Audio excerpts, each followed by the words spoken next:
Merci beaucoup Meno Actu pour cette occasion que vous nous donnez de parler de la situation de notre chefferie. Merci à vos nombreux abonnés et à vos millions de téléspectateurs à travers le monde.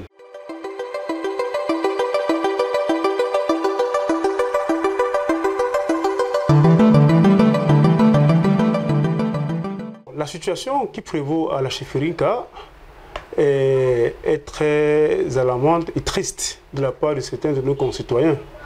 Déjà, pour planter le décor, il faut d'emblée rentrer sur la genèse du problème.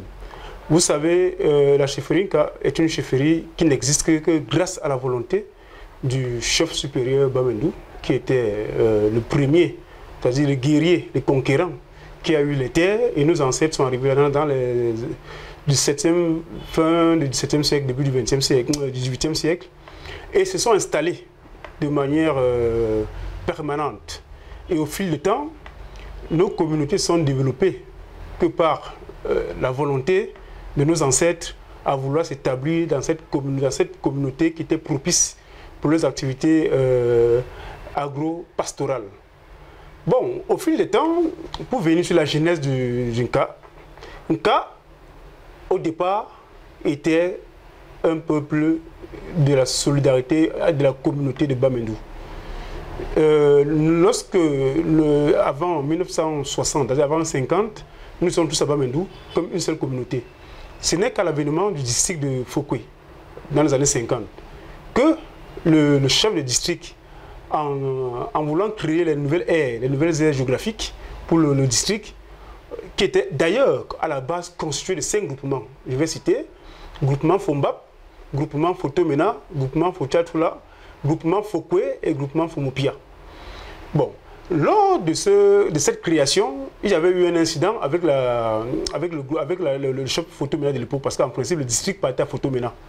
Bon, étant donné que le chef Fotomena n'était pas très lettré, il n'avait pas connaissance des affaires administratives, des questions administratives, le chef Fokwe était donc un rusé et un homme très intelligent, très doué. Il va donc proposer au district de Fokwe, de Fotomena, le chef Fotomena de refuser le district à Fotomena et de laisser que l'administration arrive, monte plutôt à la hauteur, afin qu'ils aient un contrôle sur les activités. Mais une fois à la hauteur, il ne va pas mettre le district sur le territoire de Fokwe, non.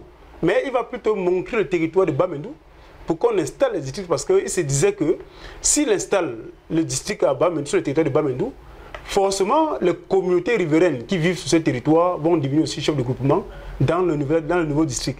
Et c'est à ce moment-là donc que parmi les enfants de la communauté Bamendou, un certain Fomou, c'est-à-dire que Don Mojan, qui était le représentant parmi tant d'autres de la communauté Bamendou sur ce territoire, va se désigner comme tel et va dire qu'il est le porte-parole et va dire au chef de district qu'il donne son nom de notabilité comme nom du nouveau groupement qui sera créé.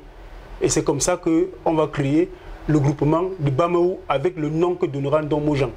Mais en oubliant que, en donnant le nom, ça ne résout pas le problème territorial d'occupation clandestine, entre-temps, comme il fallait le dire autant, par le chef Fokwe. Parce que le chef Fokwe a utilisé de la ruse pour avoir ce territoire.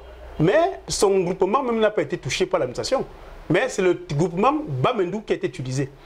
Une fois que le chef supérieur Bamendou va se rendre compte de ce qu'il y a un projet d'installation des districts sur son territoire du côté du limitrophe à Fokwe, il va se dépêcher avec toute sa délégation, rencontrer dans le chef de district de l'époque pour lui dire cher administrateur, ce territoire, vous avez fait une erreur en la nommant comme chef de district de Fokwe.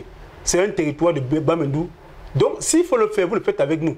Et si ce n'est pas avec nous, dans ce cas, notre territoire ne pourra pas vous appartenir comme... Enfin, vous servir de levier pour la création du district. Et là, le chef de district surpris lui demande donc de faire venir son représentant qui aurait donné son onction pour que l'installation et l'implantation du district soient faites. Bon. fort de cette annonce, le chef Bamendou de l'époque va donc chercher, va donc convoquer ces notables qui étaient dans cette territoire, dans cette partie du territoire. En l'occurrence, mon papa a dit Fonka, Menubia Lucas, donc moi gens qui s'appelaient Fouéou, Baméou, il a dit le nom Baméou, Fouéou, les Monkom Chia, les Nkom Biet et les autres qui formaient le quatuor des grands dignitaires de Bamendou dans ce territoire. Bon, à l'absence donc de Ndongo Jean qui va disparaître, parce que quand il apprendra que Cheikh Bamendou est arrivé sur ce territoire, lui-même il va prendre la fuite, il va se réfugier dans la chefferie Fouquet pendant 1 à 2 semaines. Et pendant ce temps, le Cheikh Bamendou sera obligé de rentrer sur Bamendou sans toutefois l'avoir rencontré. Et avant son départ, il va réunir ses lieutenants ou alors ses notables sur cette partie du territoire et confier la mission du leadership à Mendou Nkamgang, Menubia Lucas qui était mon papa.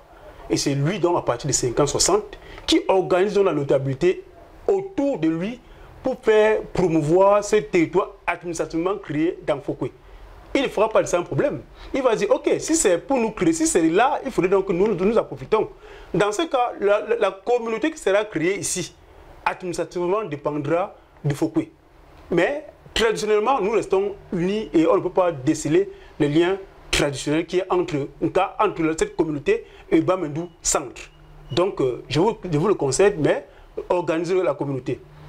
Mon papa, donc, étant chef, devenu le nouveau patron officiel et traditionnel de cette nouvelle communauté dans l'arrondissement de Fouquet, va simplement organiser sa notabilité, travailler pour le développement de cette communauté, parce qu'à l'époque, il y avait une discrimination. Les Fouquet ne considéraient pas les peuples de Bamendou de ce territoire comme les leurs. Au contraire, ils se disaient que leur développement ne n'engage que eux. Et c'est comme ça que mon papa va prendre celui de construire des écoles pour scolariser ses enfants de cette communauté, retrancher le Bamendou, créer des routes par ses biens de ses enfants, par le canal de ses populations. Et lui-même d'ailleurs, comme chef de file, il va créer des coopératives agricoles pour servir de bastion d'écoulement des produits de première nécessité et des agriculteurs de l'époque. Parce qu'à l'époque, il n'y avait pas de machines de transformation de café. Et il sera donc le tout premier, le pionnier en termes de développement agro-pastoral dans la communauté. Et il va d'ailleurs faire encore plein d'autres organisations comme quoi les bourses d'études, les subventions agricoles et les dons agricoles. Il va créer le marché d'un cas qui va durer peut-être presque 2 décennies. Bon, avec la conjoncture et autres, et la chute du marché du café, ça finira par se fermer. Et par la suite, il va également impulser les 2 coopératives qui existent dans l'arrondissement de Fouquet. Ces coopératives sont sur le territoire d'un cas. Et c'est le chef qui a créé ces 2 coopératives-là, par son dynamisme. Alors, c'est donc comme ça qu'avec l'évolution du temps, nombreux gens qui étaient au départ de la création du district de Fouquet sera désormais son notable sous le commandement de Fonka, Menubia Lucas. Et c'est lorsque le chef du district, en 82, avec l'arrêté de 77, où le président Amadou Ahidjo avait voulu homologuer et faire des choses traditionnelles, les auxiliaires d'administration directe de l'administration centrale, va donc demander que dans tous les départements du Cameroun, dans toutes les régions du Cameroun, les provinces à l'époque, qu'on crée et qu'on homologue toutes les chiffreries. Bon, lorsque cette circulaire et cette décret sortira, comme dans tous les autres provinces et départements du Cameroun, la main noire serait au cœur des constitutions, des dossiers pour les créations de chiffreries. Alors, étant donné que Bamendou ayant cédé administrativement ce territoire dans l'arrondissement de Fouquet, mais n'ayant aucun chef pour le moment, jusqu'à cette époque, on va donc leur demander de procéder à une sorte de consultation de notabilité en vue de désigner leur tout premier chef dans le nouvel arrondissement, le nouvel district de Fouquet. Et c'est ce qui sera fait le 10 juillet 1982, où tous les ressortissants Bamendou de cette localité vont porter naturellement en Mendou, comme Menubia Lucas, le chef naturel, leader incontesté de tous, comme chef du premier village d'Inka. Inka est un nom qui sera donné même par l'un de ses serviteurs, à l'occurrence Numbuo, qui aimait tellement le dynamisme et la perspicacité du chef Mendou, comme Menubia Lucas, et va lui donner le nom d'Inka, qui signifie en adage Yemba, un chef qui honore toujours à ses promesses. Quand il dit, il fait. Quand il a promis les routes, il a donné un cas à Kazongue. Donc c'est ça la genèse même du non-cas. Et par acclamation. Donc Mojan, qui est le père d'Ingeko Victor aujourd'hui, qui se proclame, qui se prétend être le chef supérieur, va acclamer, va être signataire également. Comme qui est devenu Fominso par la volonté de Fonka, on en revient là-dessus, je me fous. Et 15 ans, tous les fils de la famille de Fombomo vont signer pour faire de Fonka leur vrai chef en lieu et place de Ndombo Jean qui était le frère, et y compris Ndombo Jean qui signera également. Bon, c'est grâce à ce procès de notabilité de consultation que la toute première chefferie de cet arrondissement, de ce groupement, en fait, de cette communauté Bamendou sera créée dans l'arrondissement de Fouquet. Et Fonka est porté à la tête. Nous sommes le 10 juillet 1982. Quelques années plus tard, pour consolider le territoire, les bâtiments administratifs dans cette nouvelle communauté, le chef du village, dans sa sagacité, va décider donc de convoquer les enfants de Fondongmo, c'est-à-dire que les frères de Ndongmo Jean et ses frères consanguins. Il va leur dire, bon, donnez-moi une personne, je veux l'aider à être chef de troisième degré également. Je vais financer de mes mains pour que le quartier administratif où il y a l'administration de Fouquet soit reconnu dans notre territoire. Et c'est ainsi qu'il va mettre de ses moyens, de son temps et de sa diplomatie pour que l'administration reconnaisse la chefferie Mingso comme une chefferie de troisième degré, rentrant donc dans la deuxième création de la communauté d'Inka. Donc il crée Mingso en 87, 29 juin 1987. Et pour Mingso, il passe de notable donc désormais à chef du quartier Mingso, c'est-à-dire quartier qui abrite les institutions du centre administratif de Fouquet. Bon, jusqu'ici, le groupement de Fouquet n'a aucun bâtiment administratif sur son territoire. Tous ces bâtiments sont sur le territoire de Bamendou, c'est-à-dire traditionnellement de Bamendou, mais administrativement d'Inka, qui est devenu le premier chef de cette communauté. Bon, avec cette dynamique de construire les groupements, de former un groupement, parce qu'il fallait au moins 2 ou 3 chefs de 3e degré, le chef Fonka va être fait dans cet élan par le décès de son ami Ndombo Jean, qui était Fondongmo, qu'on appelait affectueusement Fondongmo, ancien chef Bamendou, quittant de Bamendou, parce qu'il a le nom de l'habité à Bamendou, et non en cas. Bon, quand il décède en 90, donc, son fils arrive au pouvoir. C'est-à-dire son fils prend la relève à la personne de Ngeko Victor, qui n'est personne d'autre que le petit-fils de Menubia Lucas. Parce que sa fille serait partie en mariage de Ndombo Jean. Et en retour, pour récompenser, pour le remercier, Fonka, pour tous ses bienfaits dans le village, Ndombo Jean va donc remettre son héritier à Fonka. Comme vous dites, je te remets ton fils et reste l'encadrer et continuer à construire le groupement ensemble. Parce qu'on avait un projet aussi de créer un groupement dans cette communauté. Étant donné que Fomba peut être rentré dans le département de Mbo, c'est-à-dire dans l'arrondissement de Mbo, aujourd'hui Sanchou, il fallait donc un 5e groupement pour substituer Fomba. Et étant donc créé, Ngeko Victor, le début dont tous les problèmes commencent, 90, cette année noire, cette année où tout a basculé. Quand il sortira, quand il prendra le trône de son papa, qu'est-ce qu'il va faire? Les conseillers d'aujourd'hui vont se constituer en élite et vont le convaincre de faire la guerre à Fonka, Menubia Lucas, car ayant trompé son papa, avait pris tout le territoire dans son arrêté de création en 82. Et il lui fait savoir que s'il veut devenir chef de groupement, il faudrait qu'il écrase Fonka et qu'il détruise tout ce que Fonka a bâti. C'est comme ça donc en 94-95, ils vont monter un coup pour casser les plaques de l'école publique d'Inka, école des parents, parce que c'était l'école des parents, parce qu'il a créé cette école en 60. Et il a été lui-même le seul financier de cette école jusqu'à les années 94. Et il avait plaidé plusieurs fois auprès des sous-préfets et chefs de district pour qu'on fasse de cette école une école publique, parce qu'il ne pouvait plus supporter avec la crise du café.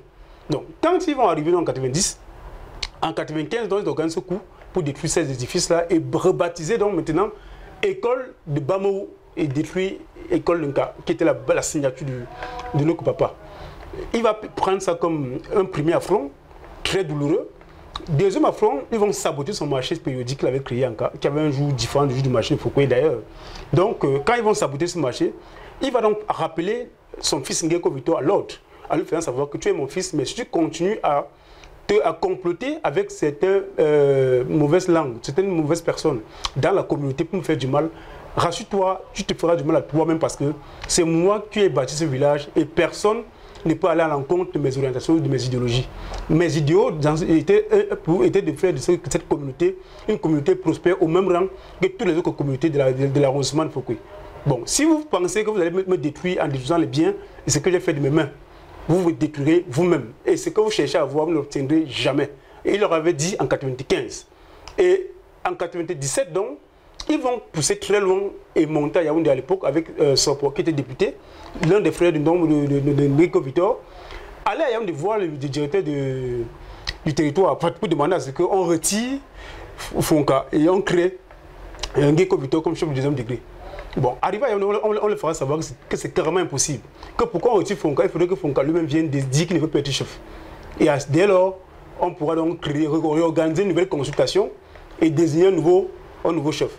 Bon, face à cette difficulté, ils vont rentrer et ils vont organiser les manœuvres donc, pour boycotter tout ce que Fonka avait entrepris. Et dès lors, Ngeko Victor et toute cette bande d'élite vont le boycotter, le contester et le pousser à son dernier retranchement jusqu'à son décès en 2000. Alors, quand il décède en 2000, naturellement, il laisse son héritier, qui était mon grand frère du terrain, Menubia Luciano. Très jeune, à 17 ans par là, à son décès, le chef Bamo d'aujourd'hui, qui se dit chef Bamo aujourd'hui, va donc profiter de sa précocité pour corrompre la majorité des élites dans cette partie du territoire d'Inca pour qu'ils suivent son dossier de chef de deuxième degré. Donc ils vont leur demander de lui créer un deuxième degré et ce n'est que par ce concours qu'il va leur promettre également que si je deviens deuxième degré, les élites qui me soutiendront ou qui sont derrière moi auront la récompense de notabilité et de troisième degré créé par moi mais pas mes soins. Et c'est comme ça qu'ils vont monter une cabale contre le jeune chef du jeune monarque Menubia Luciano, comme Alain Luciano, le rendre la vie impossible. Prendre d'abord les biens de son papa, les biens de succession de son papa, parce qu'il faut savoir, il faut noter que le combat commence par la stratégie d'intimidation. En 2001-2002, quand le chef Fonka est décédé, Ngeko Victor étant enseignant, décide de prendre non seulement la boutique où mon papa vendait depuis 60 et son bar qu'il exploitait depuis les années 50 pour occuper, faire de la quincaillerie pour lui-même et faire le bar pour ses femmes. Bon, et ayant passé un deal avec le chef du jeune monarque Luciano pour un montant de salaire que je ne veux pas dévoiler ici, le loyer que je ne veux pas dévoiler ici, qu'il ne va jamais respecter jusqu'en 2020 où Luciano est décédé en réclamant son dû.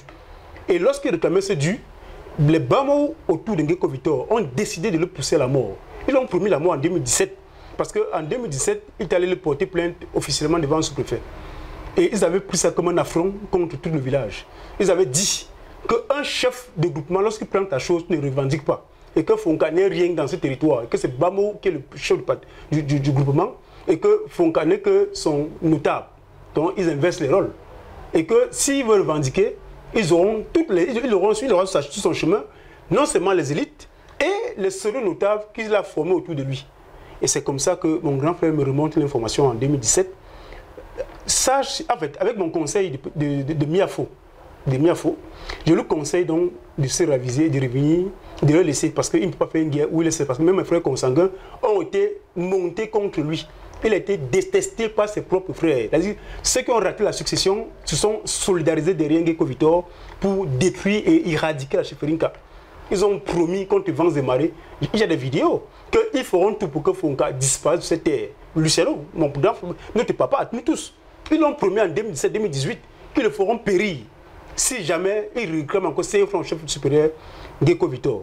Et c'est comme ça donc que dans la démarche, Ngeko Victor s'entend le soutien de mes propres frères consanguins et la trahison au niveau familial. Il va donc se servir de ce pouvoir pour le pousser à la mort. Pour le pousser à la mort. Et quand il va le faire en 2020, lorsqu'il va une énième fois tenter de demander à ce que son dû lui soit restitué, la maison, qu'il libère son bien ou qu'il sorte de la maison, qu'il paye son argent, les élites constituées autour de médecins ou Jean-Claude, les TGO Fadigo Bétin, vont, Etienne Gengang, Motemi, vont lui opposer une fois de non-recevoir et lui dire que si tu tête sur sa vie, il passera de vie à trépasse. Et c'est ainsi, avec toutes ces menaces, avec mon conseil, j'ai demandé qu'il laisse tout et qu'avec le temps, on résolvera ce problème. Ça, sans toutefois savoir que ça serait plutôt la mort. Bon, quand il décède en janvier 2020, en mars 2020, l'action de son décès, les scènes qui ont posé son décès, commencent par quoi? Une invitation de soi-disant chef Bamo dans sa chefferie à Fila pour qu'il lui donne de l'argent. Quel argent s'agit-il? L'argent du loyer. En décembre 2019, il s'en va prendre du loyer. Lorsqu'il prend du loyer en décembre 2019, ce chef lui remet un port. Il rentre à la chefferie avec le port décède le lendemain, la maladie commence le même jour. Et il est allé d'hospitalisation en hospitalisation parce qu'il est décédé en mars. Et dans sa dernière volonté, il avait exprimé comment est-ce qu'on devait l'inhumer. En tant que chef, il a laissé sa volonté à son miafo qui était moi et la MAFO, qui était également ma médecin Thérèse. Nous avons eu les dernières consignes parce que c'est nous qui avons vécu avec lui ces derniers moments. Son testament, il m'avait été établi dans ces derniers jours. Et tout ce qui arrive aujourd'hui, dans le cas, il m'avait prévenu. Il m'avait prévenu parce qu'il m'avait dit, voilà ce qu'ils vont faire et voilà ce qu'ils comptent faire. Voilà le plan machiavélique. Car ils ont pu m'ôter la vie, mais reste fort, il faut continuer ce combat, n'abandonne pas la chefferie. Contre vents et marées, sauve les meubles de cette chefferie. Car si tu cèdes aussi, ils vont t'avaler. Prends les dispositions pour ne pas être dans le collimateur. Évite tel, évite X, évite Y. Et c'est plus tard que j'ai constaté qu'effectivement, tout ce qu'il m'avait révélé comme secret, avant sa mort, s'est déroulé exactement de la même façon qu'il m'avait prédit. Aujourd'hui, vous pouvez voir la conséquence de cette persécution. Parce qu'aujourd'hui, on parle d'un cas, on parle de Bamo. Bamo n'existait nulle part. Et c'est à son décès donc il a compris qu'effectivement, l'intention de Ngeko Victor, de TG Fodivo Bertin, le message de Jean-Claude Ngangan-Etienne, était justement de l'évacuer afin de réorganiser le village. La preuve, en 2022, ils vont faire un simulacre de congrès ou de festival. C'est autour de ce festival que ayant interdit les obsèques, parce que quand Fonka décède le 7 mars 2020, le 8 mars, après l'inhumation, ce groupe vient dire, conduit par Ngeko Victor, vient dire qu'il n'y aura pas d'obsèques et jusqu'à nouvel ordre, sous prétexte que c'est lui qui aura assassiné, sans que personne ne l'accuse officiellement. Lorsqu'il a interdit les obsèques de Fonka en 2020, il brandit la banquette selon laquelle il faudrait qu'on vienne payer les droits à la chefferie Bamo. Ça sera fait. En 2021, il dit que non, il n'y aura plus d'obsèques, que c'est lui qui décidera quand il voudra, dans une république. C'est un chef qui décide quand est-ce qu'on veut inhumer quelqu'un d'autre, soit disant-il. Bon, en 2022, après autant de médiations, auprès du sous-préfet de l'arrondissement de Fouquet, auprès du préfet du département de la Maine-Noire, ils vont nous demander de rentrer, nous asseoir avec eux, de trouver un consensus. J'accepterai en tant que leader de la famille d'aller m'asseoir avec eux par l'intermédiaire de mes représentants. L'accord contre ce qu'ils demandent de rembourser les dettes que Fonka, Luciano avait prêtées auprès de Ngeko Victor Passe notable sur l'autre son loyer qu'il ne payait plus depuis 2001. Je m'accorde, je rembourse cet argent. En 2022, il me dit donc, organisons le festival, aidez-nous à organiser le festival. Après le festival culturel, nous allons naturellement vous aider à organiser vos obsèques. Je m'implique dans ce festival, mais à la fin, je comprends en fait que c'était un festival pour faire la promotion des soutiens de Ngeko Victor, à savoir Médecin Jean qui devient chef, Tejo Fobedin qui devient chef au 3e degré d'Anka, avec son petit nom Folabngap. En l'occurrence, Mote Miafo qui devient également chef du 3e degré, et Mefouet Soline qui devient Mafo, qu'on l'a dans le territoire d'Anka, qui vit d'Anka et qui est dans le territoire d'Anka. Donc, c'est quand je vois ce simulacre que je comprends que nous sommes très loin du bout du tunnel. Bon, j'essaie donc de leur demander comment donc on va procéder. Ils vont donc poser une fois de non-recevoir en disant qu'il n'y aura jamais d'organisation d'obsèques. Que tant que c'est Ngeko Victor qui est chef, Fonka n'aura pas d'obsèques, on oublie les obsèques de Fonka. À ce moment, donc, j'ai pris sur moi de rassembler la notabilité, de rassembler les princes et les princesses de la chefferie Nka et de passer outre, d'organiser, d'interpeller l'autorité administrative. Nous avons successivement envoyé des correspondances au ministère de l'administration territoriale pour les informer de cette situation de blocus et de statu quo sur la dévolution de la chefferie Nka. Le sous-préfet de Fouquet ne ménagera aucun effort pour remédier à cette situation, malgré une interpellation par la famille, par la notabilité d'Nka et par ma personne personnelle en tant que petit frère et miafo direct de la chefferie Nka. il posera une fin de non-recevoir. Jusqu'à ce que nous décidons nous-mêmes en interne la notabilité d'un cas et les princes et princesses d'organiser les obsèques de notre roi le 15 juillet 2023. C'est donc là que nous allons faire une correspondance au MINAT pour l'informer de la situation de crise et de blocus qu'il y a sur l'obstruction aux obsèques du chef du village. Et en réponse à cette correspondance, le ministre de son Excellence Atangandji va demander à ce que le préfet de la Ménois convoque la notabilité d'un cas et convoque M. Ngeko Vitor. C'est ce qui sera fait le 5 juillet.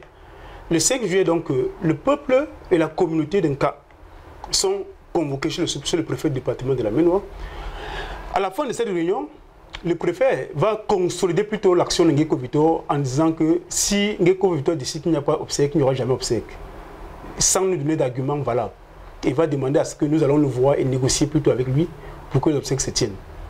C'est que nous allons également refaire. Mais nous sommes surpris qu'à l'aube de cette réunion chez le préfet, où il a essayé d'apaiser et de lire les textes qui créent la chefferie et expliquer à tout un chacun où est la place de qui que ce soit et qui est chef dans cette communauté. Il précisera bien que c'est un cas qui est chef avec sa notabilité. Mais il demandera quand même d'aller voir quelqu'un qui n'est ni chef ni rien du tout et de négocier avec lui. C'est que nous allons aller faire quand même, malgré la douleur et le tort qu'il nous cause depuis 3 ans. Nous partons donc voir le chef Ngeko Vitor avec le sous-préfet de Fokoué, avec certains notables de la chefferie. Ce monsieur va, devant le sous-préfet de Fokoué, dire que lui, il n'organisera pas d'obsèques tant qu'il ne décidera pas de son gré personnel.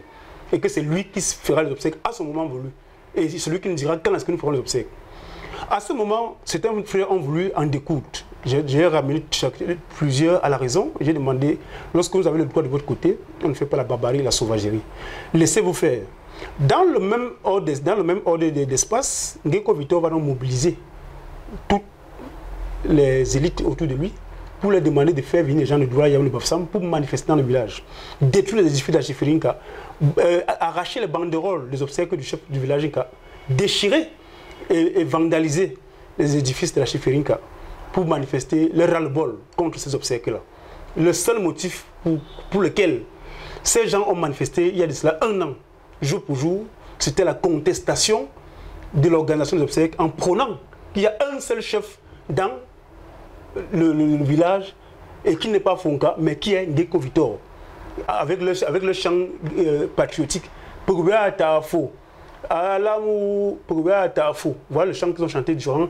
Ils ont fait une marche non autorisée, partant de chez Ngeko Vitor, de sa résidence, de sa cour, jusqu'à chez le sous-préfet de l'arrondissement de Fokoué. Cette marche n'a jamais été condamnée ni par l'administration de Fokoué, ni par l'administration départementale.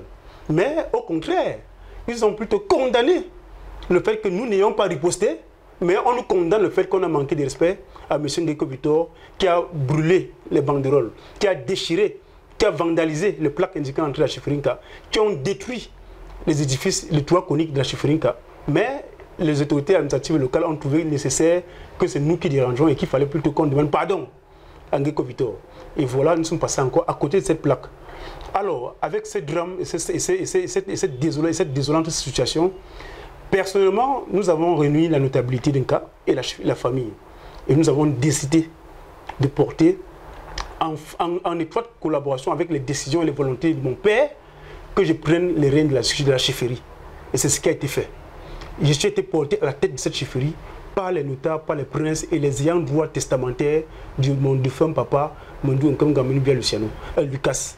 Et plus tard, les ancêtres, parce que vous savez, quand on ne fait pas la tradition en pays bamliqué, ça a des répercussions sur la communauté et sur les progénitures. Les ancêtres on n'ont donné pas des voix sacrées, pas les voix propres aux chefferies et au royaume. Comment est-ce que nous avons fait pour retirer cette malédiction? Et cela avait été fait. Il y avait des chaises qu'il fallait s'installer, sur lesquelles il fallait s'asseoir. J'ai suivi le rite d'initiation traditionnel, selon ce que mes ancêtres recommandaient. Nous avons fait, et la chefferie est revenue dans l'ordre, et on a dit, en tant que communauté, avec la notabilité, avec les princes et les princesses, nous avons décidé de s'asseoir, parce que nous ne voulons pas la guerre, mais nous voulons la paix. Et que ceux qui veulent nous faire la guerre, nous n'allons jamais prendre les armes de paix, nous allons qu'avoir l'âme de paix. Et comme nous prenons le vivre ensemble et la paix en cas, nous allons prendre du recul et laisser d'abord que cette mauvaise tempête passe. Donc, j'ai décidé donc de dire officiellement à tous mes frères et sœurs et à la notabilité du village de sous-soir à ces obsèques qui créaient beaucoup de tensions. Il y avait des pertes et des menaces d'affrontements armés. Parce qu'il nous disait que si on organise ces obsèques, le sous-préfet de Foucault m'avait rassuré que si j'organisais ces obsèques, je me ferais abattre en pleine cérémonie. Et qu'il y avait des gens qui étaient armés pour me tuer et tuer certains de mes notables. Et que si je m'entêtais, Ngeko Victor et TG Farigo Bétain et son clan allaient m'abattre. J'ai dit au sous-préfet que je suis un homme de paix, je ne suis pas là pour faire la guerre. Je vais accepter sa volonté et ma sagesse d'ailleurs et mes ancêtres nous ont dit. Donc nous allons faire ce que la tradition fait. Le deuil, mais nous allons l'inhumer, nous allons faire ce que la tradition exige pour que nous soyons en phase avec nos ancêtres. Bon, une fois cette phase terminée, nous avons fini cette phase et nous avons suivi les rites d'initiation traditionnels en cas qui m'a naturellement élevé au rang de dignitaire de chef. Donc j'assure la tutelle depuis presque 2 ans aujourd'hui.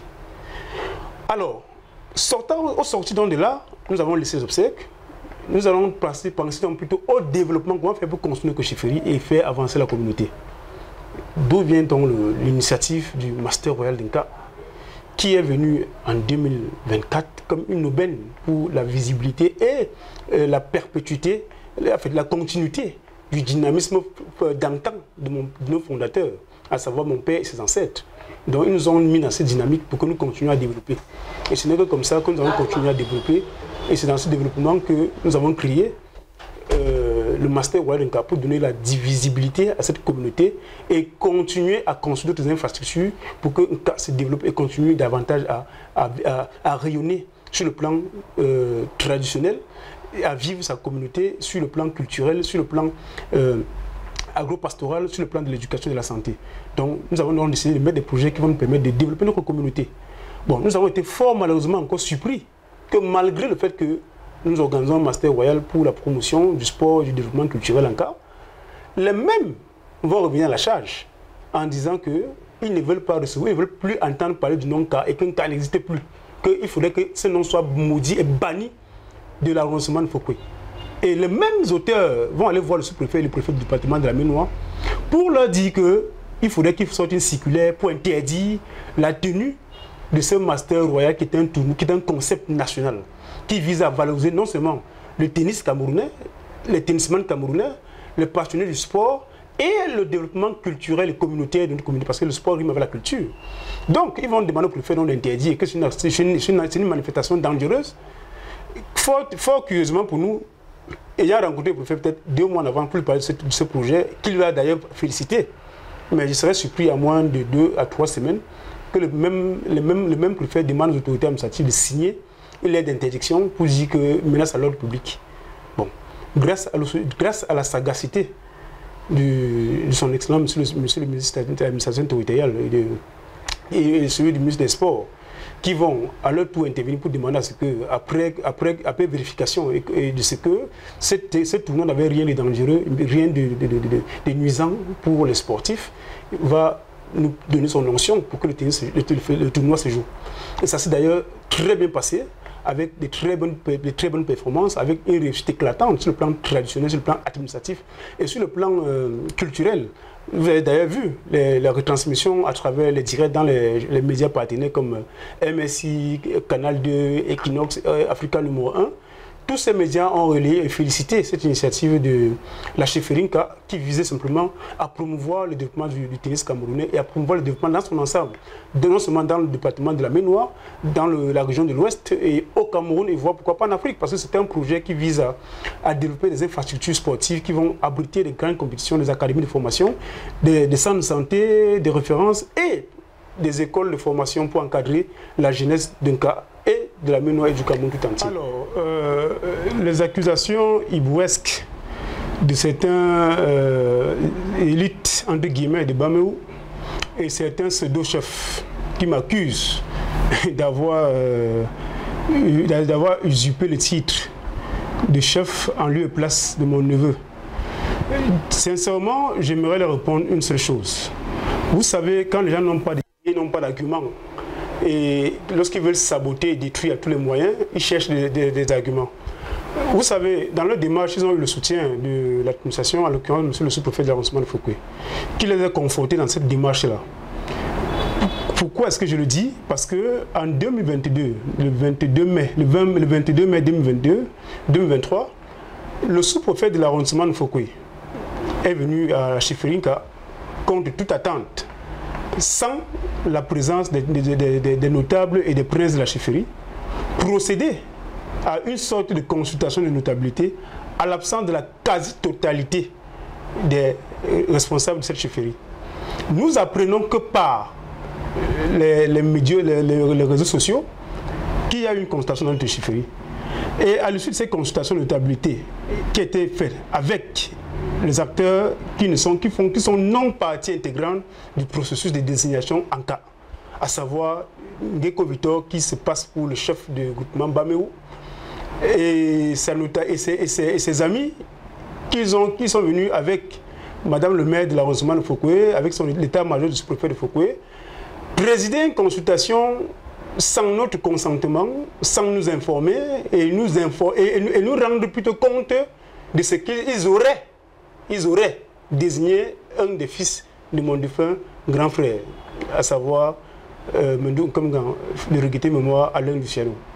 Bon, face à cette situation, et étant donné que la chefferie a un fonctionnement propre à elle, avec sa notabilité, avec les princes et les princesses et les leaders testamentaires, nous ne nous sommes pas offusqués de ce qu'ils ont fait. Nous avons tout simplement opposé une fin de non-recevoir parce que ce n'était pas dans la légalité et ça n'obéissait à aucun processus coutumier et administrativement parlant. Parce que quand on dit administrativement parlant, s'il fallait procéder à une consultation depuis 2020 que nous sommes derrière les autorités administratives pour leur faire part de notre indignation et de notre frustration par rapport à ce que certains belligérants se sont incrustés dans la chefferie pour faire des manœuvres basses afin de maintenir cette chefferie sans obsèques. Et le sous-préfet n'a jamais donné un recours favorable à nos doléances. Mais nous avons été surpris que, n'ayant pas contribué pour que nous puissions organiser des obsèques, qu'ils nous disent un jour, un de ces matins, qu'ils ont organisé une consultation de notabilité à l'absence de toute la famille royale. Comment ont-ils donc fait pour entrer dans cette chefferie? Ça, c'est une question que nous-mêmes nous posons depuis cette assise. Et nous l'avons fait savoir au préfet que cette démarche est une démarche qui n'entre pas en droite ligne avec nos us et coutumes. Et nous la contestons et nous avons demandé l'annulation de ce procès verbal. Je pense que le préfet l'avait intérimé et l'avait validé. Donc cette démarche avait été rejetée par M. le préfet du département de la Ménois. Conformément à nos us et coutumes, nous avons donc donné les orientations et dit à M. le préfet comment est-ce que nous avons procédé pour la vacance de la chefferie. Parce qu'une chefferie ne reste pas vacante. En cas de force majeure, il faut au moins que la chefferie continue à fonctionner.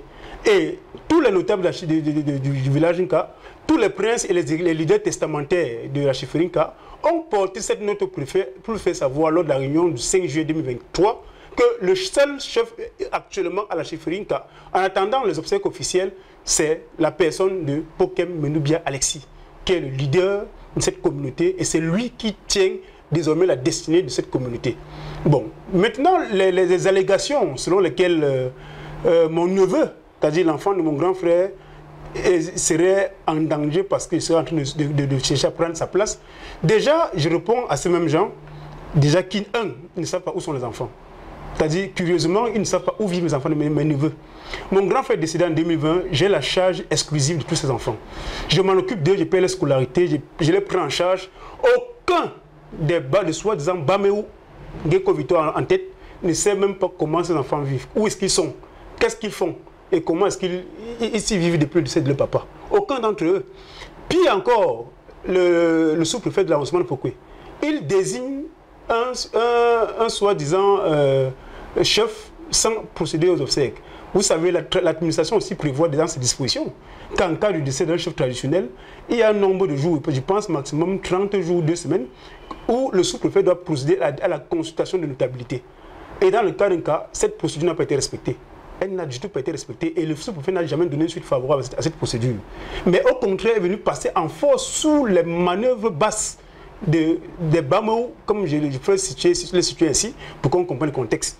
Sur les manœuvres basses de Bamou, il est venu en cas procéder aux consultations de notabilité sans nous informer. Mais avec Ngeko Victor, qui n'est pas de la chefferie, qui n'est pas de la lignée royale, avec ces soi-disant notables dont ils disent qu'ils ont signé. Donc nous ne les connaissons pas. Il dit ça va porter l'enfant de mon grand frère à la succession. Est-ce qu'ils ont un testament qui leur donne cet enfant comme héritier, comme successeur de mon défunt père? Pour l'interrogation, nous n'en savons pas. Donc, en date d'aujourd'hui, nous avons simplement dit et retiré nos positions. Déjà que l'enfant qui dit qu'ils ont porté, ces enfants, est-ce qu'ils ont lu la boule de cristal? Ils n'étaient pas, quand on inhumait mon grand frère, ils n'ont pas vu son testament, ils ne connaissent pas ce qui a été dit dans sa dernière volonté, mais je suis surpris de savoir qu'ils lisent dans la boule de cristal.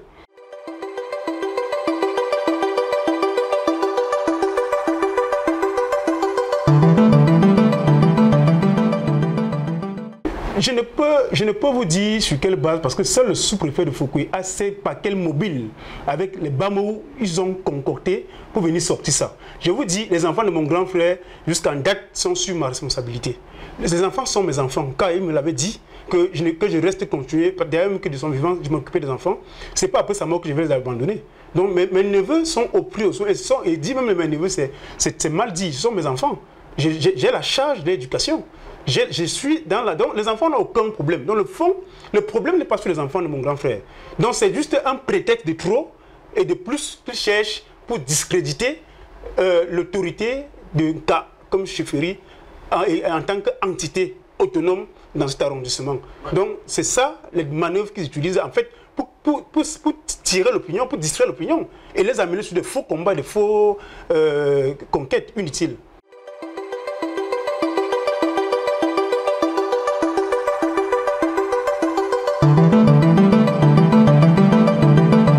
Je dirais non, parce que vous savez, mon neveu est mon enfant.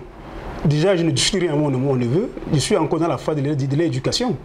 Et les consignes, les volontés de mon grand frère, là, vous pouvez peut-être vous donner les secrets qui nous ont été donnés en attendant que tôt ou tard, les obsèques vont se tenir et ils verront qui sera l'héritier de mon grand frère. Il m'a fait cette recommandation d'élever les enfants.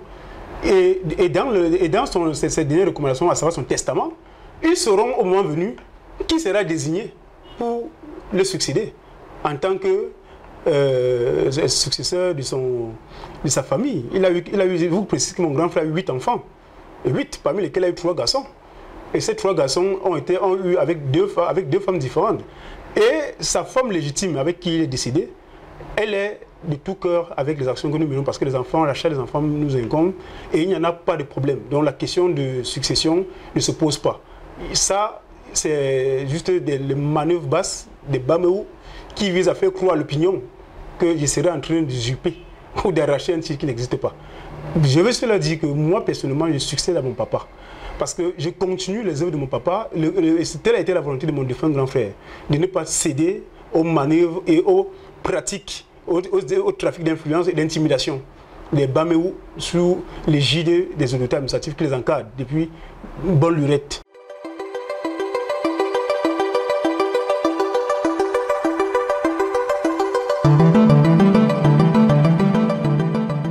Sont-ils majeurs oui ou non? Je dirais non.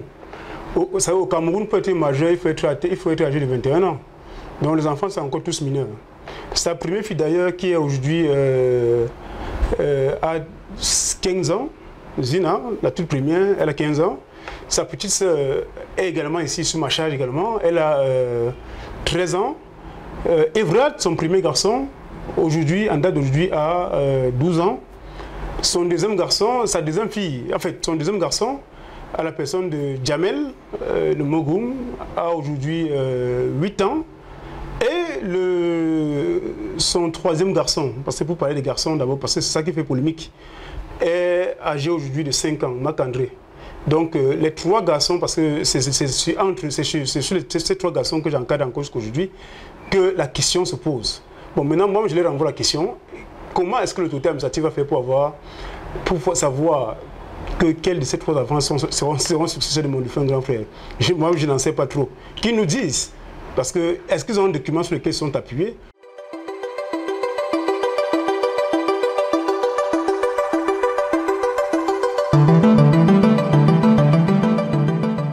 Comme je vous l'ai dit, ce sont simplement des affabulations.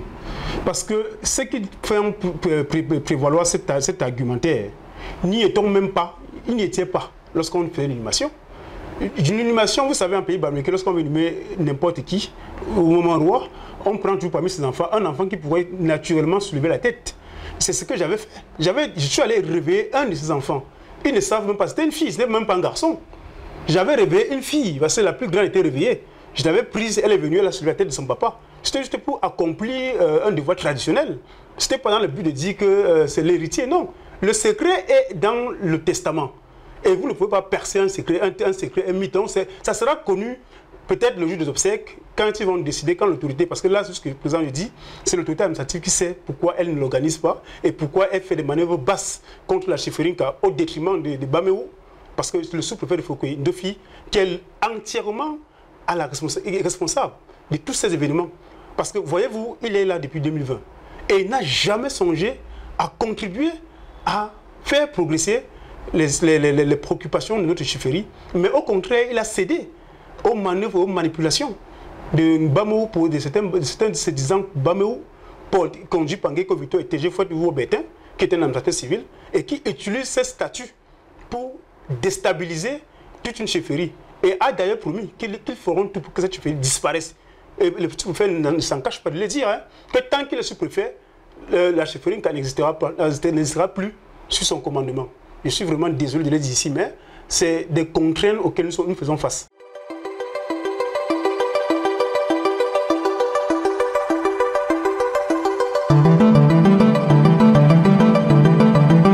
Merci pour cette très belle question. Vous savez, on dit que le sang, généralement, c'est un adage traditionnel. Le sang sur la veine veut dire quoi? Si mon père était un bâtisseur, son fils serait également un bâtisseur. C'est-à-dire que si les prémices du développement que mon papa avait laissé, il y a de cela plus de 24 ans aujourd'hui, je suis sur la même dynamique et je continuerai dans cette dynamique. On ne stoppe pas l'évolution, on ne stoppe pas le vent. On n'arrête pas le vent, comme le très célèbre Siri Boujiko l'a intitulé dans son ouvrage récemment. Je suis dans cette dynamique parce que vous voyez, aujourd'hui, à travers le temps moderne, on dit chaque chefferie est le produit de son temps. Mon père a fait son temps à son époque. Aujourd'hui, nous sommes à l'ère de la coopération, nous sommes à l'ère des partenariats, nous sommes à l'ère du carrefour universel où on échange avec les différentes communautés. Bon, le partenariat signé avec la Fondation TICA, qui est une entité turque qui accompagne les projets infrastructurels en Afrique, partout d'ailleurs, et même aussi au Cameroun d'ailleurs. La rénovation du scénario des champs, c'est d'ailleurs grâce à ce partenariat que le ministère du Sport a pu boucler cette convention et vous avez pu apprécier l'inauguration récente par son excellence Nassis Moule Kombi, le nouveau site du scénario des champs, grâce à ce partenariat avec TICA. Donc je suis dans la même dynamique. Et en tant qu'ambassadeur d'un cas, parce qu'un chef c'est le premier serviteur de la communauté. Un chef c'est le premier manager, c'est celui qui se met en avant pour que sa communauté se porte bien. Tout ce que je cherche, c'est que cette communauté continue à grandir. Ce n'est pas ces petites tendances, ces soubresauts des ennemis tapis dans l'homme et peut-être dévoilés avec des plans masqués, dévoilés qui vont empiéter l'action de développement d'un cas. Car le Cameroun a besoin que chaque communauté se développe. Et c'est ce que le chef de l'État, son chef de l'État, son excellent Paul Biya, souhaite à tous les Camerounais, que partout où ils sont, que chacun à son niveau apporte de sa pierre à l'édifice de sa terre patrie, pour que nous rayonnons sur le pouvoir du monde entier. Et à l'aide des civilisations universelles, du carrefour du donner et du recevoir, il faut savoir apporter quelque chose pour donner et savoir aussi recevoir ce que les autres nous donnent. Donc nous sommes autant de partenaires de coopération et dans cette dynamique, la chefferie a entrepris plusieurs collaborations. Il n'y a pas que TICA. Nous avons dans les très prochains jours la Chambre du Québec. Nous sommes sur un projet sur lequel nous travaillons également pour le développement des infrastructures.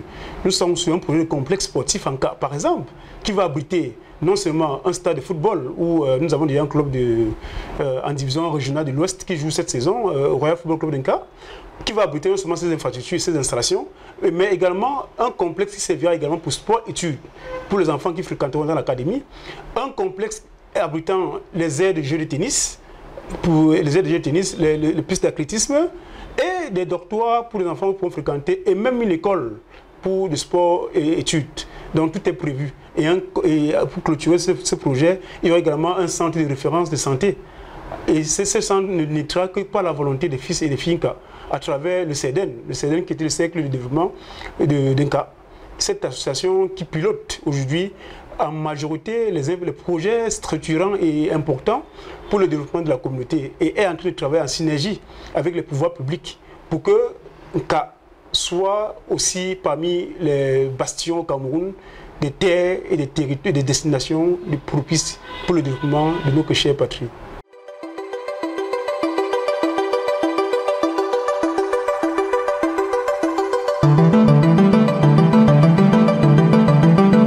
Bien évidemment, vous savez, la vision de la chefferie au temps d'aujourd'hui, comme je dit que chaque chefferie vit les réalités de son temps. Au jour d'aujourd'hui, pour que nous nous aidons à aider nos communautés à grandir, nous-mêmes, nous devons être les ouvriers du travail et les ouvriers du changement. Chacun, en son lieu, en son âme et conscience, doit militer pour que la communauté se développe. Et en l'occurrence, ce n'est que les initiatives, les coopérations, comme je l'ai dit tantôt, qui peuvent mener à bien ce développement-là. Aucune communauté au Cameroun ne souhaite être désenclavée. Vous savez, tout le monde parle de développement participatif, de développement local. Tout ça participe à ce que les communautés se sentent bien. Et en tant que chef et guide traditionnel, mon rôle et mon devoir, c'est de faire en sorte que, avec mon dynamisme, avec ma petite expérience, mon carnet d'adresse, que je me batte pour que le peuple d'Nka soit un peuple prospère et que Nka se développe au rythme de ses dignes fils, vaillants, dynamiques et conquérants comme ils le font toujours. Parce que je félicite et salue également toute l'action du comité de développement, toute la diaspora d'Nka qui ne dort et ne réside sur aucun moyen pour soutenir leur chefferie dans les actions de développement. Je les remercie d'ailleurs d'avance et je continue à leur tendre la main pour qu'ensemble, tout ce qu'il y a de meilleur qui vienne et qu'on continue à faire rayonner notre communauté. Aujourd'hui, c'est vrai, beaucoup ne connaissent pas ce village, mais je donne d'ici 1 à 5, voire 10 ans, que sur le long terme, elle sera un carrefour incontournable pour la culture, le sport et le tourisme et le loisir dans l'arrondissement de Fouquet, dans le département de la Ménois et dans tout le Cameroun tout entier.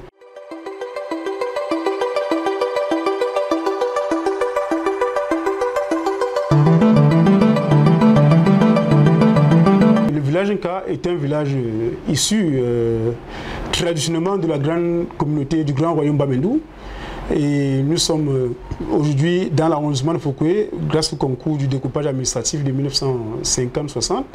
Et Nka est limitrophe, pour parler de ses voisins, Nka est limitrophe à l'est par le groupement Fouquet, au sud par le groupement Fotomena, au nord par le groupement Bamendou et à l'ouest par le groupement Fomopia. Bon, la communauté d'Nka est essentiellement une communauté agricole, agro-pastorale. Donc, le peuple d'Nka vit d'agriculture, de l'artisanat, de la chasse, de la cueillette. Bon, moins de la chasse, mais beaucoup plus de l'agriculture. Et aussi, en Nka, nous avons une communauté très dynamique. Et dans sa communauté, vous avez des enfants qui sont en train de se spécialiser dans des différents domaines de la vie active. Et voilà, Nka, c'est un cosmopolite, une terre très, comment dire ça, fertile et propice à la culture et à la nature. Son cadre géographique est idéal pour le tourisme et le divertissement. C'est la raison pour laquelle nous devons utiliser cette richesse pour faire en sorte qu'elle devienne une destination privilégiée au Cameroun pour le tourisme et les loisirs dans notre pays.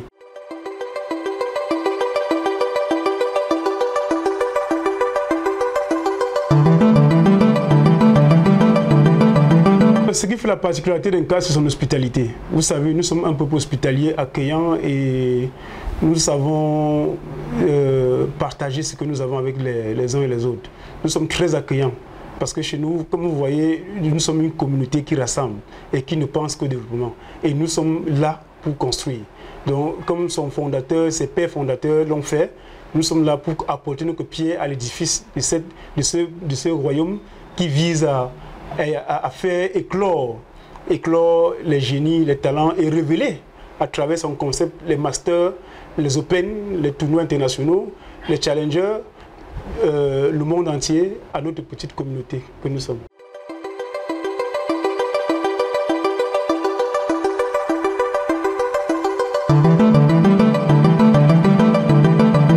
l'identité d'Inca sont ces danses patrimoniaux, ce sont son festival culturel, Ndjemsa, cette magnifique danse qui avait été créée dans les années 1800 par nos ancêtres.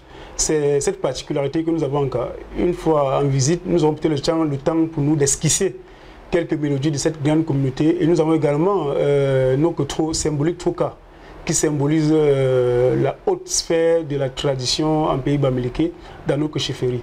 Donc c'est ça qui fait notre identité culturelle en termes d'emprunt. Et cette danse de Djemsa est unique à son genre parce que dans la mine on n'en retrouve pas d'ailleurs. C'est uniquement en cas qu'on retrouve cette danse de Djemsa et de Ngundie. Donc Ngundie spécialise la spécificité de notre communauté. Et surtout, nous avons sur le plan culinaire, nous avons des légendaires plats comme en commun avec le peuple Yemba, à savoir le Nguissan Epou, le Nkui, le taro et le porc.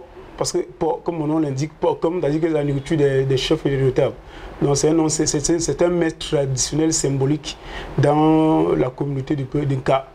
Donc en plus de notre diversité culturelle et hégémonique, nous avons également ces affaires. Nous avons également des aspects culturels, des sites touristiques très prisés, comme par exemple les Vêtes, où on retrouve des chutes d'eau. Il y a des randonnées que nous organisons régulièrement pour visiter la montagne et avoir une vue panoramique sur toute la Ménois. Parce que quand vous y montez aux Vêtes, vous voyez, vous avez un peu un aperçu sur tout le département de la Ménois.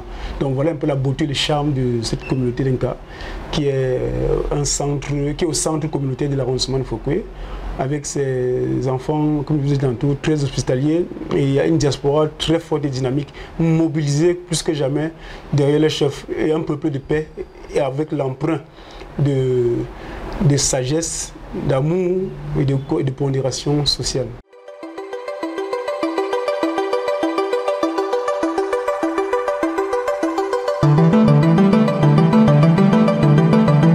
Il n'y a aucune œuvre parfaite sur la terre. Donc, vous savez, malgré toutes nos richesses, nos qualités, on aura toujours par moments des brebis galeuses qui vont tout faire pour entacher le bien que nous essayons de faire pour la communauté. Vous savez, quand un arbre porte des fruits, quand un arbre a du bon, a quelque chose de spécieux, de précieux, il est toujours convoité par plusieurs personnes. Et c'est ça qui fait le charme d'Inca. Parce que nous sommes là dans une dynamique positive, mais il y a les gens qui ont de mauvaises intentions. Nos enfants, parce que ça ce sont les dissidents de la communauté. Parce que lorsqu'on parle de Bamou, je le dis, Bamou n'existe nulle part en termes d'entité. L'entité, c'est Inca. Toutes les autres entités ont été créées par Inca, comme Mingso par exemple, qui est une chefferie de degrés, qui est aussi autonome, mais qui est né seul et à la grasse volonté du chef Inca. Et les autres qui sont dans le mouvement de dissidence et la rébellion contre la chefferie Inca ont pour seul mobile notre émancipation, notre champ de développement. Donc ce n'est que ça qui est le problème. C'est-à-dire qu'il n'y a pas autre chose, parce que pour eux, ils aimeraient qu'on reste dans l'anonymat et dans la médiocrité. Bon, comme nous, on ne peut pas, nous sommes nés et destinés à être des leaders qui bâtissent, qui construisent et qui encadrent la communauté, et pas seulement dans le cas, bien sûr. Nos actions se posent d'ailleurs partout. Vous avez vu d'ailleurs, nous avons organisé un master qui s'est joué à Tchang, qui s'est joué à Bamendou, à la chefferie mère d'Inca, et qui va se jouer d'ailleurs peut-être dans les années à venir au nord, à Garoua par exemple, à Ngaroundéré, au sud, à Ebolova, à Sanmelima, à Boya, à Bamenda. Donc nous sommes un concept national. Je veux que notre vision c'est de faire un concept national, que les Camerounais devront s'en approprier pour impulser le développement dans chaque communauté. Si chaque communauté faisait ça, le Cameroun n'aura rien à envier aux Européens. Et c'est ça ma vision. Et d'accompagner cette vision étatique, c'est ça même la vision du renouveau camerounais. Lorsqu'on dit État-nation, c'est que chaque Camerounais, là où il est, qu'il apporte sa pierre à l'édifice. Inca l'a bien compris. Et nos ancêtres ont lutté pour que nous ayons cette autonomie et cette suffisance-là. Nous n'avons pas passé notre temps à attendre que les gens viennent nous donner. Mais nous voulons plutôt impulser l'inverse. D'ailleurs, je vous fais une confidence. Dans l'approche d'un cas, même nous voulons faire un rétropédalage. C'est-à-dire, par le passé, on a eu un flux d'exode rural où les jeunes quittaient le village pour se rendre en ville. Étant donné que nos villes sont cosmopolites et sont saturées, nous voulons plutôt créer l'exode rural d'ici quelques années avec Non, l'exode rural, c'est-à-dire que les gens quitteront de la ville pour le village. C'est-à-dire qu'ils quitteront de la ville pour venir travailler encore, parce que nous avons créé des conditions qui permettront à ce que certains qui ne s'intègrent pas facilement en ville retournent aux sources et trouvent leur place dans les multiples projets que nous allons développer pour faire rayonner notre communauté et nos peuples.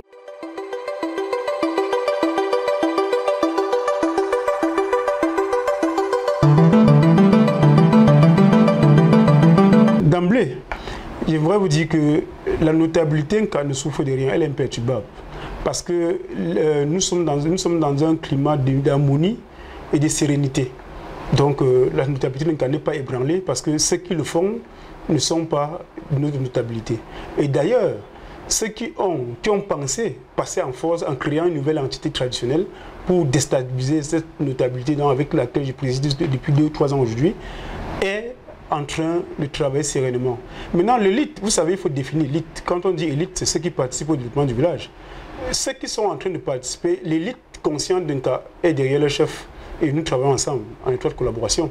Mais par contre, l'élite véreuse, c'est celle qui veut déstabiliser. Lorsqu'on dit élite, c'est celui qui se positionne comme leader de la société. Et dans nos villages, pour être un bon élite, il faut être notable. Parce que c'est là où il y a le siège de toutes les décisions, où on prend toutes les réflexions, où on mûrit toutes les stratégies pour apporter la lumière et faire réunir la communauté. Si certains élites se placent du côté de l'ennemi ou du côté de l'adversité, ça veut dire qu'ils ne sont pas des élites. Donc pour moi, je ne les considère pas comme élites. Donc j'ai fait avec les élites qui sont à ma disposition. La volonté seule suffit. Même celui qui peut-être pense, parce que l'élite ici, il faut le définir. Ce n'est pas forcément celui qui a beaucoup de moyens, non. Mais l'élite, c'est celui qui peut contribuer de manière significative au progrès, que ce soit sur le plan culturel, que ce soit sur le plan traditionnel, que ce soit sur le plan économique. Nous en avons en cas. Ils sont d'ailleurs très bien mobilisés, organisés autour de leur chef que je suis pour que le développement du village suive son cours.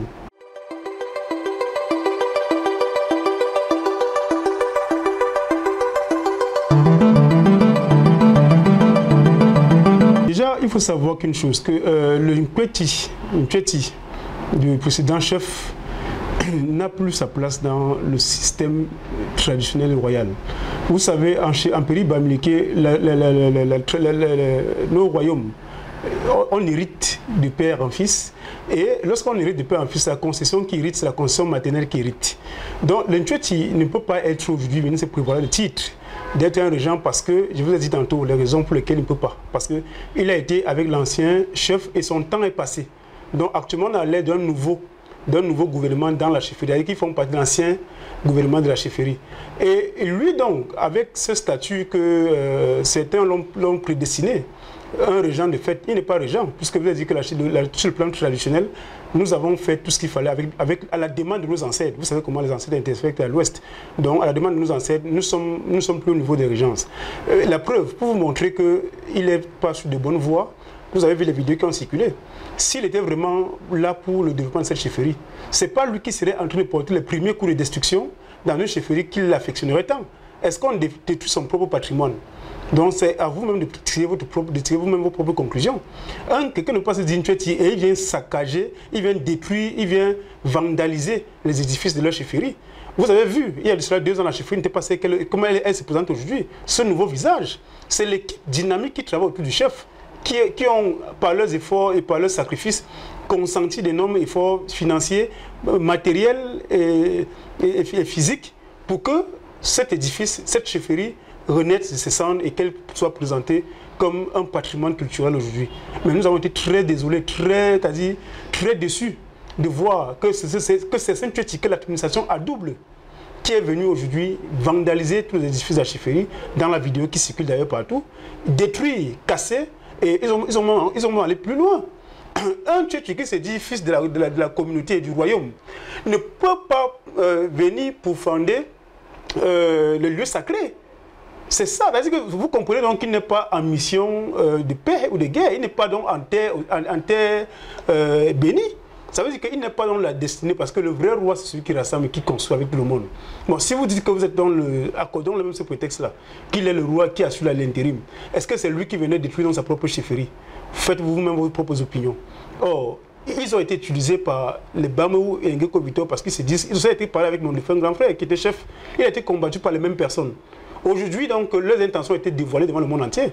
Tout le monde a vu comment ils ont détruit la chefferie, comment ils ont vandalisé les lieux sacrés, comment ils ont profané les tombes de nos ancêtres.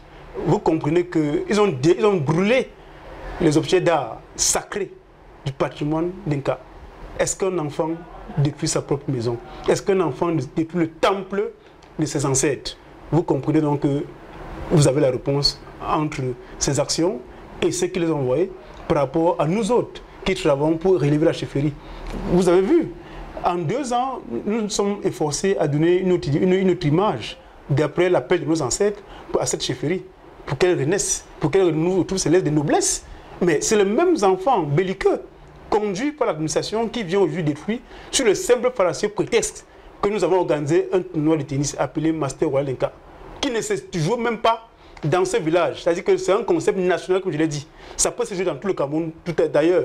Mais nous avons décidé de venir faire une cérémonie de réception de nos hôtes, de leur présenter la chefferie qui est l'initiatrice du projet Master Royal Inca. Et non, et là, ils ont posé une fin de non-recevoir en nous faisant savoir que nous n'avons plus le droit d'aller et de revenir. D'ailleurs, cette même bande a conduit par Saint-Feti et Ngeko Vito et TG Folivo Béter ont copieusement bastonné et blessé avec coups de machette les électriciens qui travaillaient dans la chefferie pour les installations. Ils les ont ligotés et ils ont mis en cellule dans une salle de la chefferie pendant toute une journée. Ils ont des risques de peu failli brûler et incendier le cas du sculpteur de la chefferie qui vient du royaume Bamoun, Nji, Aouna, qui est un sculpteur du palais royal de Bamoun, que nous allons solliciter ses services à la suite de l'inauguration du palais des rois Bamoun. Bon, il est venu à ses œuvres d'art pour livrer, il a été attaqué, il a été par ses assaillants, il a été frappé, la voiture a été détruite, et ils ont failli de peu incendier les objets d'art. Donc vous comprenez que les mobiles et les mécanismes ne visent pas simplement à faire la fierté de cette chefferie, mais tout un autre plan, comme je l'ai dit, de déstabilisation et de division et de destruction de nos édifices, patrimoine culturel que nous avons comme héritage ancestral de nos ancêtres.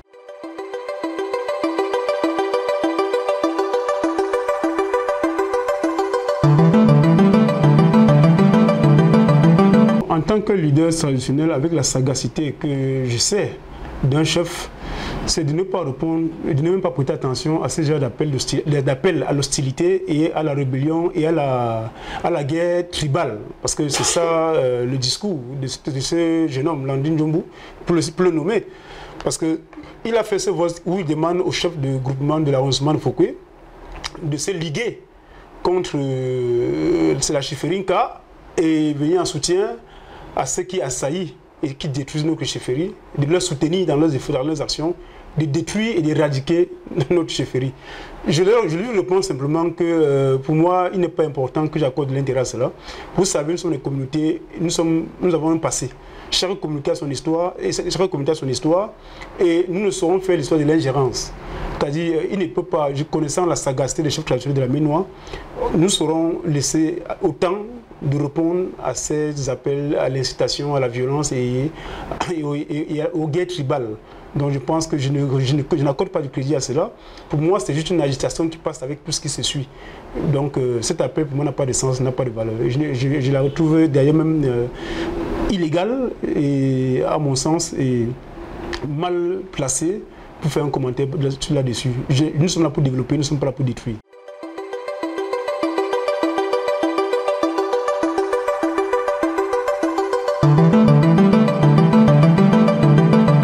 De prime abord, les circonstances entraînant aux destructions de la chefferie Inca, déjà émanent du fait que, à la demande même des autorités administratives, à ce que cette chefferie retrouve un visage acceptable. Une chefferie digne de ce nom, elle sera 4 ans aujourd'hui. Nous avons été surpris que, ayant porté à notre chefferie un coup de massue, un coup de main, un coup de maître, pour qu'elle revienne une chefferie à la dimension et à la hauteur de son statut. Bon, nous avons été fort malheureusement surpris de voir que certains belligérants de cette chefferie, certains enfants mal intentionnés, ont usé de coups de force, vous savez, nous sommes dans un état de droit.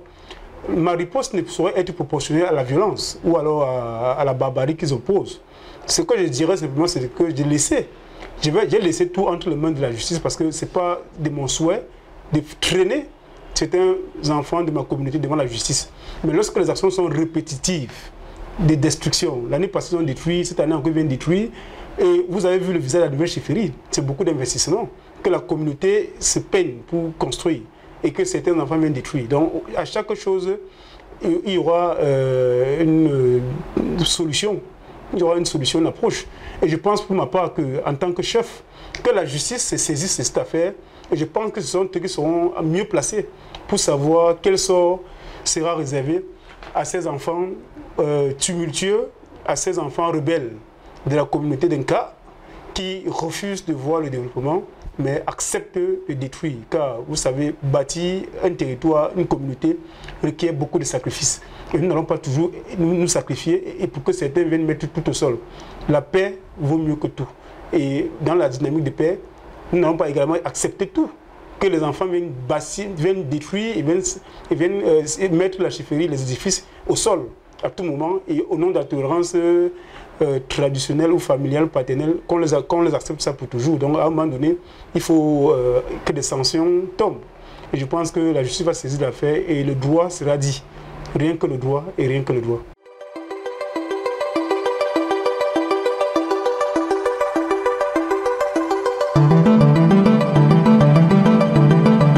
En justice de Hachang, il faut savoir, avec Geko Victor qui se passe pour le chef de Bamou, la première procédure avec laquelle nous sommes au tribunal, c'est celle de la filouterie de loyer et l'escroquerie en bande organisée.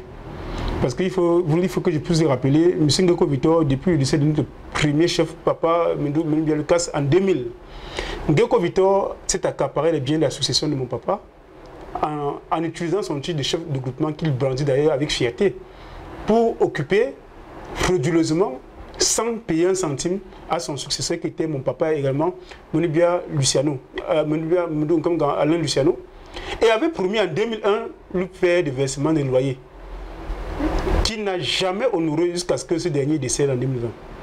Et malgré tant d'années de réclamation, nous avons jugé nécessaire de saisir par voie d'huissier pour qu'il libère d'abord ce bien qui n'appartient pas et qu'il restitue les biens de notre patrimoine.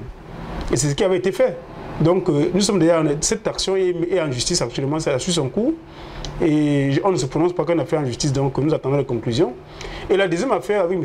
Geko Victor, c'est l'affaire d'appel à la mobilisation, l'incitation à la révolte et de destruction, comme vous voyez d'ailleurs. Il l'avait déjà fait l'année passée lors de l'organisation des obsèques. Parce que nous le poursuivons pour obstruction aux obsèques des funérailles de Majesté Mendou Alain Luciano et pour destruction en bande organisée. Cette procédure également suit son cours. Donc vous voyez que ce que certains prônent comme un modèle et clament haut et là des soutiens. Et n'est nul autre que ce monsieur, ce roublard qui a pris son temps, à usurper, à escroquer et à utiliser de la filouterie pour manipuler et diviser les enfants de la chefferie royale d'Inca, les princes et les princesses, et manipuler toute une communauté à la révolte contre le chef légitime et traditionnel que suit Sa Majesté comme Alain Luciano et son parrain, le chef supérieur Bamendou, dont d'ailleurs ils ont fait des appels à son assassinat. Ils ont promis de le tuer, qu'il devait mourir. Vous savez, pour toutes ces choses-là, nous avons laissé tout ça entre les mains de la justice et je pense que les jours à venir, nous allons commenter après les décisions de justice par rapport à tous ces différents cas.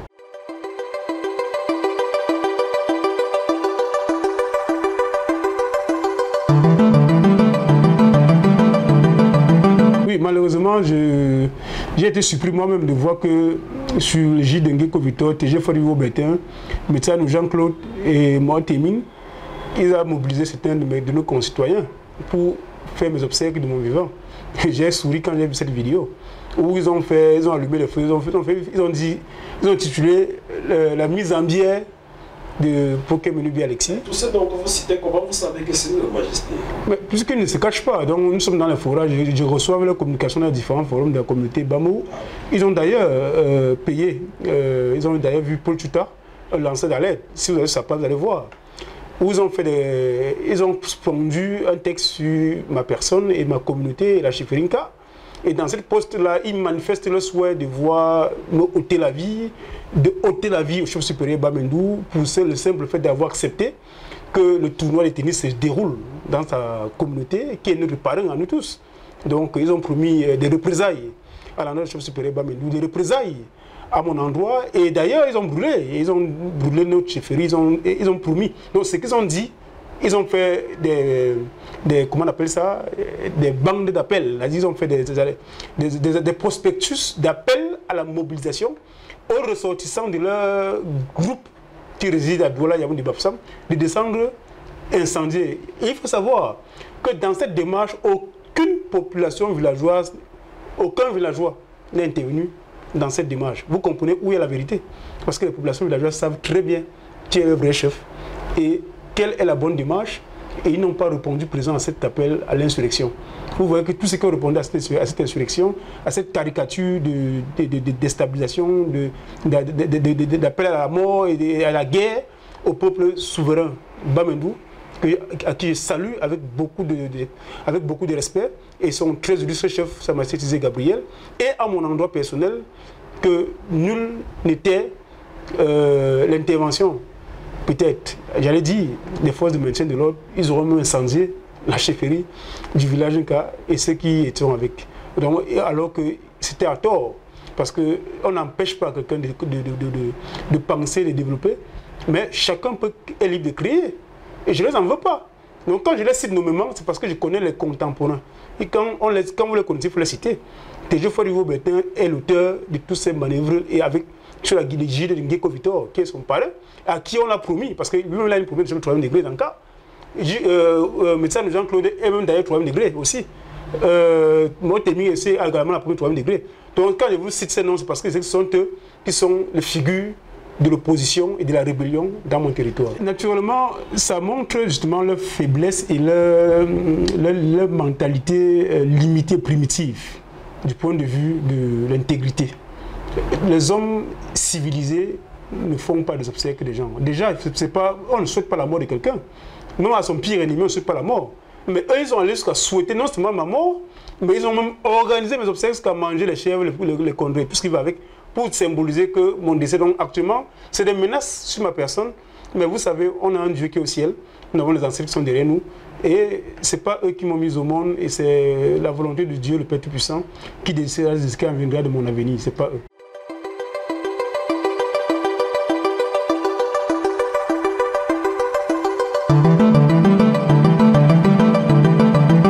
Non, jamais. Vous savez, un chef était un peu comme un martyr. En temps de guerre, vous savez, mon temps d'aujourd'hui, l'époque d'aujourd'hui revient à l'époque de la préhistoire où on était encore à l'état de nature, où le plus fort était assez fort pour tout le mettre. Aujourd'hui, nous sommes dans un état de droit et je pense qu'en République, il y a ce qu'on appelle le droit à la vérité, le droit à la vie, le droit d'aller et de revenir. Donc je ne céderai pas à l'impression ni à la menace parce que ce sont des intimidations inutiles parce que l'État régule la société. Et lorsque l'État régule la société, ce n'est pas aux hommes de définir quel stratagème ils vont mettre sur pied pour nuire à certains Camerounais. C'est pour ça que j'ai dit que plus haut que la justice va se saisir de cette affaire. L'administration territoriale va également être interpellée par rapport à tout ce qui se passe là. Et avec le fil du temps, je pense que tout reviendra dans le bon ordre parce que justement l'État est là pour réguler et encadrer les communautés. Et je ne pense pas que l'État du Cameroun était un État de non-droit où les uns et les autres vont se servir sur le fallacieux peut-être d'être autorité administrative dans la communauté ou d'être délégué régional du marché du Sud comme le cas de Yovo Bertin qui est administrateur civil, qui va venir au nom d'être élite de pacotille, s'aimer le trouble dans le village et embraser opposer les uns contre les autres. Donc je pense que l'État sera saisi et la justice camerounaise sera nous donner des éléments pour ramener tout le monde dans le bon ordre. Donc je ne crains rien, je reste serein, je reste confiant et je suis dans la dynamique de construction. Nos objectifs c'est devant, ce n'est pas ce qui est autour de nous. Donc ça ne nous distrairait jamais. Ça ne branle d'ailleurs même pas ma personne. Je suis resté serein. Et mon sourire pendit long. Donc je suis convaincu de ce que Nka restera et Nka sera pour toujours cette communauté terre d'hospitalité, de prospérité et de développement.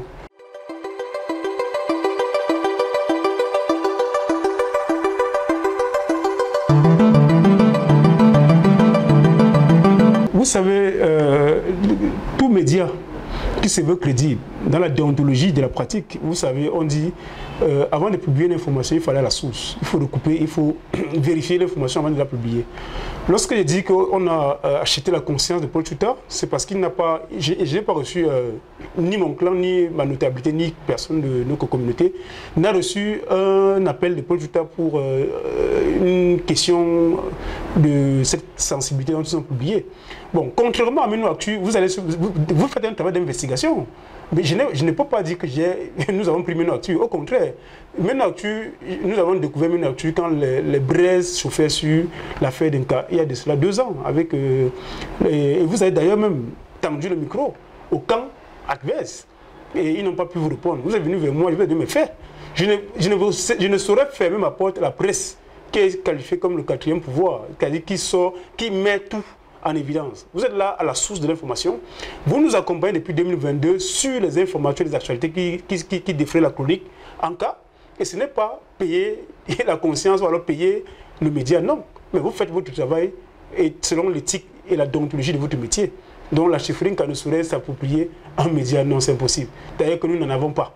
Donc nous sommes là simplement pour répondre aux questions que les médias, et nous avons dit non à une presse. Nous recevons d'ailleurs ceux qui s'intéressent davantage à l'actualité de cette communauté. Et nous sommes heureux de savoir au moins que la presse prend en compte nos points de vue et notre communauté face à cette belligérance qui se tisse de l'intérieur pour déstabiliser la communauté.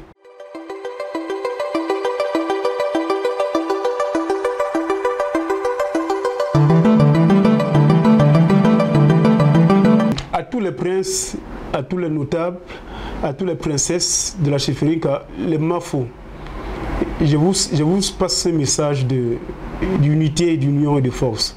Soyez toujours téméraires, restez focus sur nos objectifs.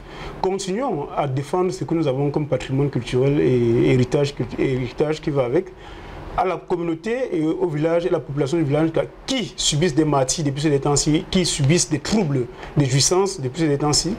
Je vous appelle toujours à garder votre calme parce que mon message est passé, vous m'avez montré que vous avez compris et que je suis là pour vous.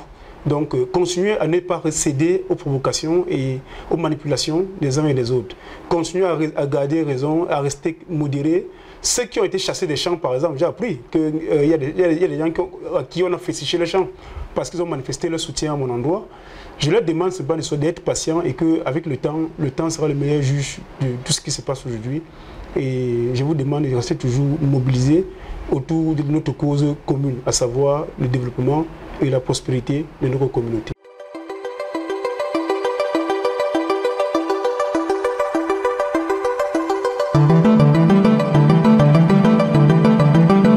Mpomia,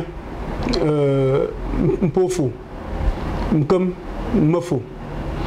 Moi je crois moi charni wenga moi je pas me penzam mondo nchu pe sam mpe sam ndewe mpe pi ngam ponde pashi mchela zempe mpe kijenga mbo mpe pa kijenga tingwela mfasi panza monje kwa kele nga awale anang chizi nang bon pam simno pam damno ma ju mem hompe atiwa mpe nansi ndora ndinde ndora mboni ndora nkwela zempe munjen ko mun kwa lan tsam nte lanka nga pe ndewe pok mozo ma ju mem howe ati wa ati lolwa ati sha mpe nansi mba tancho unchiti mensin mba tancho pobi mi on to wa ndewe zanganka la mi panza mfunka melam penga mi to wenka mbati mengonga mia awele wezole we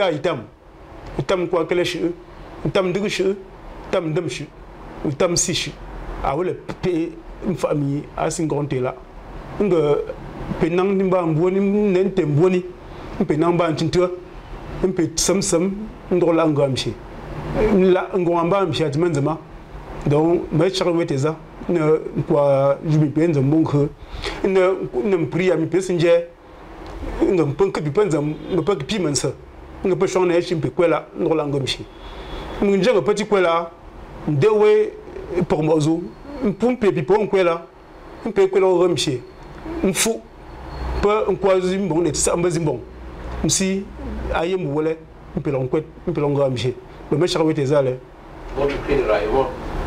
Votre prix de Raymond. Zizinkae, nka ram tolo, nati mbon don fonka, mi pepe don fonka elenga. Avun ko mbesingle, mbongu shole. De ning nan fule mbon don fonka. Ning yembon don fonka ante la nka atiwa fonka e nous si mananji, mbongomji, manatima. Milan natima pas nous natim tipamo donc nous yamba non fonka tiwa zizinka zizinanji pelusi nde zizi nous yamba non fonka atisia nous pepe non fonka tiwa melanga nous pepe non fonka tiwa zizi na fonka zizi lanka zizi po fonka zizi pom comme fonka zizi comme la fonka zizi la e mpelom bien comme chilo macharwe teza.